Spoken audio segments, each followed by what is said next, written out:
ఒక్కసారి నమస్కారం చేస్తే చాలు ఆవిడ జ్ఞాపకం ఉంచుకుంటుంది. ఇక మళ్ళీ అడగక్కర్లేదు మనం నాకు ఇది కావాలని.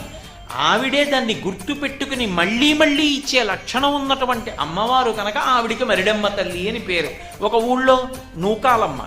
నూకాలమ్మ అంటే భూమి మీద నూకలు ఉన్నాయి, ఈ ఊళ్ళో నేనున్నాను, ఈ ఊళ్ళో నేనుండి ప్రతి పూట అన్నం తిని బ్రతకగలుగుతున్నానంటే ఆవిడ అనుగ్రహం. భూమి మీద నూకలు ఉన్నాయిరా వీడికట్ట, ఇక్కడ నాకు నూకలు మిగల్చి ఆయుర్దాయం ఇస్తున్న తల్లి ఈ గ్రామానికి అధిదేవత. అందుకే ఎప్పుడైనా ఊరు విడిచిపెట్టి వెళ్లే ముందు గ్రామదేవతకి చెప్పి వెళ్ళాలి. మనసులో నమస్కారం చేసుకుని పొలిమేర దాటుతున్నప్పుడు, అమ్మ ఏదో ప్రవచనం చేయడానికి ఫలానా ఊరు ఎడుతున్నాను, తల్లి క్షేమంగా తీసుకురా అని చెప్పాలి. మళ్ళీ పొలిమేరకు వచ్చినప్పుడు చెప్పులిప్పి ఓ నమస్కారం చేయాలి. అమ్మ నీ అనుగ్రహంతో మళ్ళీ ఈ ఊరు వచ్చాను, నాకు నూకలు మిగల్చావు తల్లి, నీకు నమస్కారం. ఏడాదికోసారి అన్ని కుటుంబాలు కలిపి అమ్మవారికి నైవేద్యాలు పెట్టామని చెప్పి అమ్మవారికి నైవేద్యాలు పెడతారు.